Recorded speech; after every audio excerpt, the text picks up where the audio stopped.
علی عظیم ہیں، علی کے اوصاف گوناگوں ہیں۔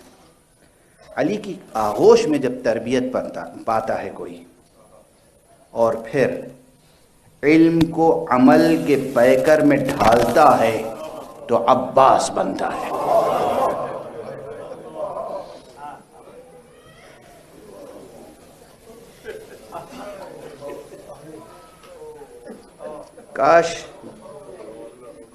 کاش مجھ میں طاقت ہوتی اور دامن وقت میں گنجائش ہوتی جو میں اپنے اس جملے کی تشریح کر سکتا۔ ابو الفضل العباس، ابو الفضل کیا کنیت ہے، ابو الفضل، یہ کنیت عجیب و غریب ہے۔ ابو الفضل العباس، آرزو قلب مرتضی، دعائے علی مرتضی۔ علی نے وہ خاص چیز جو رب سے مانگی ہے اس کا نام عباس ہے۔ کس طرح تربیت کی ہوگی، کس طرح تربیت کی ہوگی، کیا کیا تربیت کی ہوگی۔ وہ جو میں نے پہلی یا دوسری مجلس میں کہا تھا اس وقت پھر صرف دہرا دوں، عباس وہ شخصیت ہیں، عباس وہ سیرت ہیں جہاں صفات ہی صفات ہیں، موصوف نظر نہیں آتا، صفت نظر آتی ہے۔ عباس وفادار نہیں ہے، عین وفا ہے۔ عباس شجاع نہیں ہے، عین شجاعت ہے۔ عباس کریم نہیں، عین کرم ہے۔ عباس بھی عباس ہے۔ بس کیا عرض کیا جا سکتا ہے، آقا عباس کے فضائل بھی دنیا کے سامنے کہاں ظاہر ہو سکے۔ میدان جنگ میں بھی آپ کی شجاعت ظاہر نہ ہو پائی۔ جو حق تھا داد شجاعت دینے کا نہیں دے پائے، اس لیے کہ آقا نے اجازت نہیں دی تھی۔ کیا کیا آزمائشوں سے گزرے ہیں کربلا والے۔ اکثر آپ کے سامنے دو تین جملے ریفرنس کے طور پر ذکر کیے جاتے ہیں۔ عباس شجاع تھے، بہادر تھے، عالم تھے، اہل توحید تھے، اہل تحقیق تھے۔ آپ کی توحیدی بصیرت کی گواہی امام جعفر صادق علیہ السلام نے دی ہے۔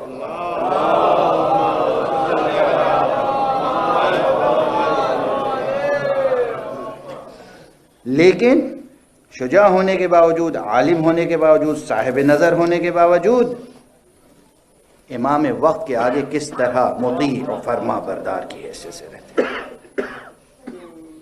ابو عبداللہ الحسین کی مرضی کے خلاف کوئی کام نہیں ہو سکتا تھا۔ 2 محرم سے لے کر اور عاشورہ تک بار بار موقع آیا ہے کہ جہاں حضرت عباس تلوار کھینچنا چاہتے تھے مگر آقا حسین نے منع کر دیا۔ پہلی منزل وہ ہے کہ جب دریا کے کنارے سے خیمے ہٹائے جا رہے تھے، زہیر قین کو جلال آ گیا، ساتھ میں رہنے والے اصحاب کو جلال آ گیا۔ یہ کیسے ممکن ہے؟ ہم پہلے پہنچے ہیں دریا کے کنارے، ہم خیمے لگائیں گے، ہمیں کون روک سکتا ہے؟ زہیر نے کہا، زہیر قین، کہ ابھی یہ مخالفین کا مجمع مختصر ہے، دشمنوں کی تعداد کم ہے، ابھی ہم ان پہ غالب آ سکتے ہیں، اس لیے خیمے نہیں ہٹیں گے، ابھی جنگ ہونی ہے تو ہو جائے۔ امام حسین نے نہ صرف یہ کہ جنگ کی اجازت نہیں دی بلکہ عجیب و غریب تدبیر اختیار کی۔ قبل اس کے کہ یہ جنگ کے خواہش مند اصحاب حضرت عباس کو اپنا ہم خیال بنائیں، قبل اس کے کہ حضرت عباس تشریف لائیں جنگ کی درخواست لے کر، پہلے گئے جناب زینب کے پاس، آقا حسین بی بی زینب کے پاس گئے. بہن زینب تمہارے اوپر اسرار پوشیدہ نہیں آئے. بہن یہاں کربلا آنے کا مقصد واضح ہے نا. نانا کی، مادر گرامی کی، بابا کی وصیتیں یاد ہیں نا. تو بہن ہمیں اپنی طرف سے جنگ کا آغاز نہیں کرنا ہے. بھیا پھر کیا بات ہے، مجھے کیا خدمت انجام دینی ہے؟ کہا بس عباس کو واپس بلا لو. عباس کو بلا لو اور کہو بھیا عباس، یہ جو آپ کے ساتھی، یہ جو آپ کے سپاہی، یہ جو آپ کے جانثار جنگ چھیڑنا چاہتے ہیں، ان سے کہہ دیجئے ابھی جنگ کا موقع نہیں ہے. اللہ اکبر. بی بی جناب زینب نے بلایا، اور جناب عباس کا انداز کیا ہوتا تھا بی بی کے سامنے؟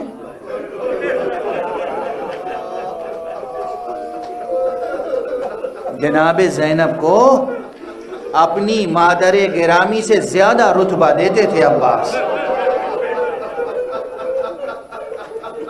آقا حسین اور بی بی زینب دونوں کے آگے غلام کی طرح رہتے تھے عباس. اجرکم علی اللہ. خدا آپ کو کسی غم میں نہ رلائے سوائے غم حسین کے. آپ کی آنکھیں غم سید الشہداء میں کبھی خشک نہ ہوں.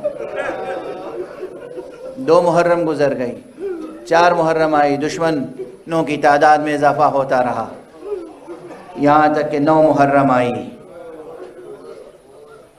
9 محرم کو دشمن خیمے کے قریب آ گئے اور جنگ کے ارادے سے آئے. دشمن خیمے کے قریب آ گئے اور جنگ کے ارادے سے آئے. یہ موقع وہ تھا کہ جب جناب عباس نے آ کے بس ایک جملہ اس طرح کہا، آقا دشمن خیمے کے قریب آ گئے ہیں، جنگ کا ارادہ رکھتے ہیں. گویا کہ اب موقع نہیں ہے کہ آپ مجھے جنگ سے روکیں. مگر جناب سید الشہداء نے کیا فرمایا؟ بھیا عباس جاؤ، پوچھو تو صحیح کیا سبب ہے، اور اگر ممکن ہو تو 1 شب کی مہلت لے کر.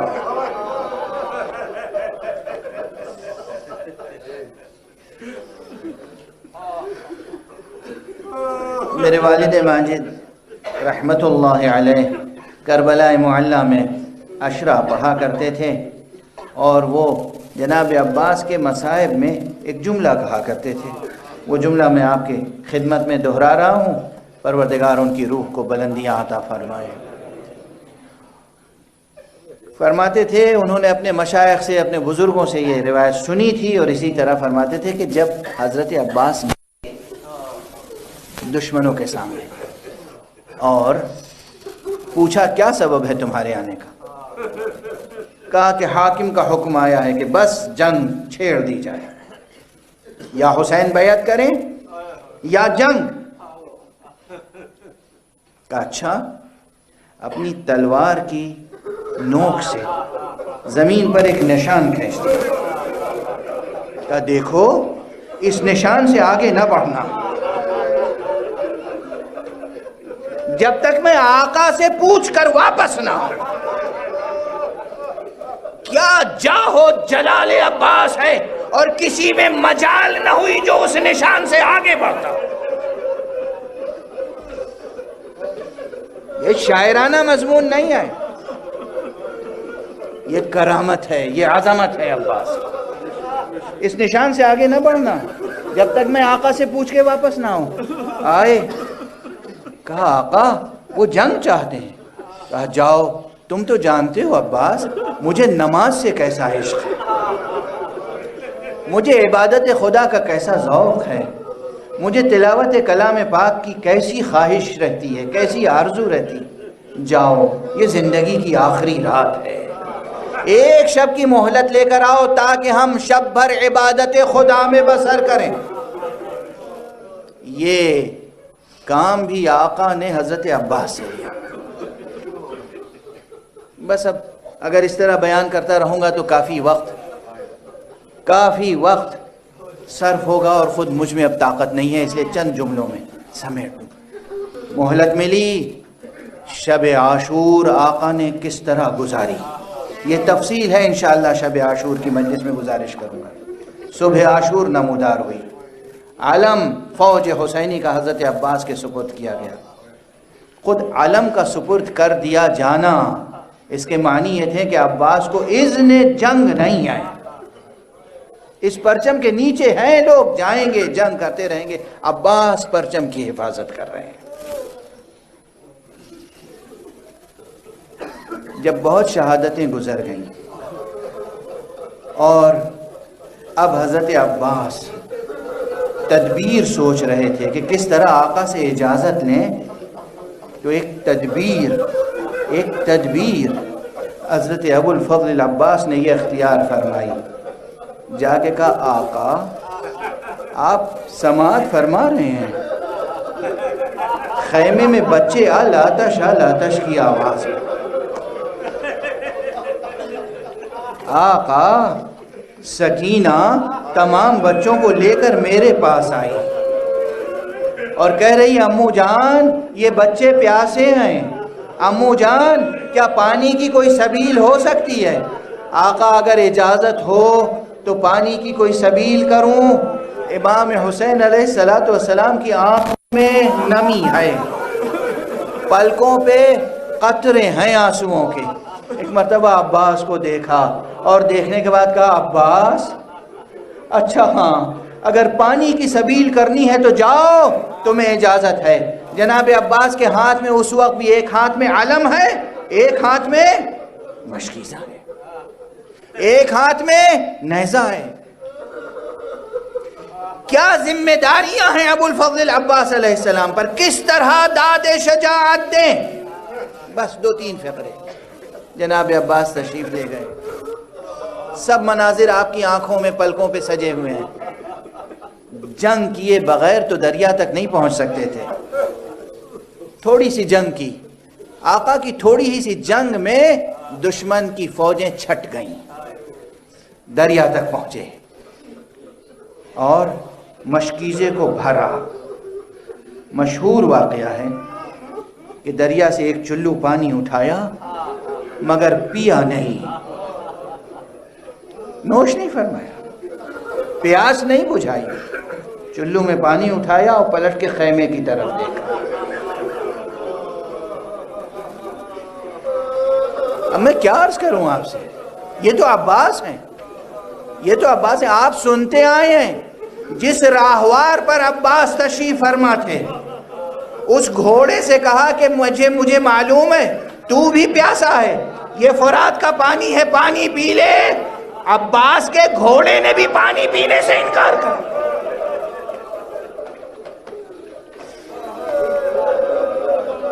کیا کیا مناظر ہیں کربلا میں۔ لیکن جب سرکار وفا، پروردگار وفا ابو الفضل العباس واپس آ رہے تھے خیمے کی طرف، تو بس ایک ہی فکر تھی، کسی صورت سے یہ مشک خیمے تک پہنچ جائے، کسی صورت سے یہ پانی خیمے تک پہنچ جائے، کسی صورت سے یہ پانی پیاسے بچوں تک پہنچ جائے۔ دشمنوں نے گھیرا ڈال کے حضرت ابو الفضل العباس پر ہر طرف سے تیروں کی بارش کی۔ ایک مرتبہ ایک تیر آ کے مشکیزے پر لگا، پانی بہنا شروع ہوا، عباس کی امید ختم ہو گئی، اور جب امید ختم ہو گئی تو رخ بھی بدل دیا۔ اب خیمے کی طرف رخ نہیں تھا، دوبارہ جنگاہ کی طرف رخ کیا۔ جس قدر جہاد کر سکتے تھے کیا، مگر کرتے کیسے؟ اس لیے کہ حضرت ابو الفضل عباس کے دونوں شان قلم ہو چکے۔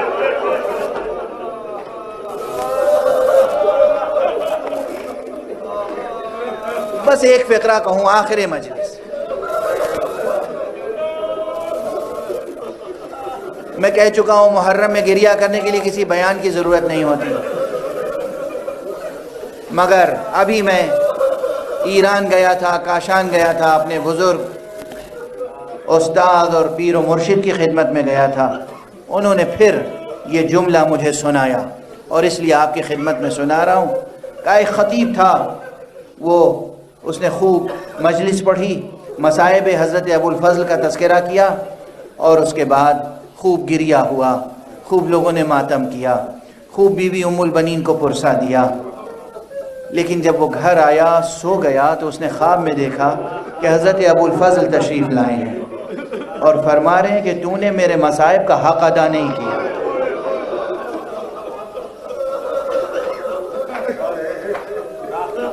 اس نے دست ادب جوڑ کے کہا آقا میں نے کوئی کوتاہی تو نہیں کی؟ کہا نہیں، تو نے یہ جملہ نہیں سنایا، یہ بات نہیں بتائی کہ تمام شہداء کی شہادت میں اور میری شہادت میں بڑا فرق ہے۔ ہر شہید ہونے والا جب گھوڑے سے زمین پر آتا تھا تو اس کے دونوں ہاتھ سلامت ہوتے تھے، پہلے وہ ہاتھ سے زمین پر ٹھہرتا تھا اور اپنے سر کی حفاظت کرتا تھا، مگر جب میں زمین پر آیا ہوں میرے دونوں شانے قلم ہو چکے تھے، میں تو اپنی پیشانی کے بل زمین پر آیا ہوں۔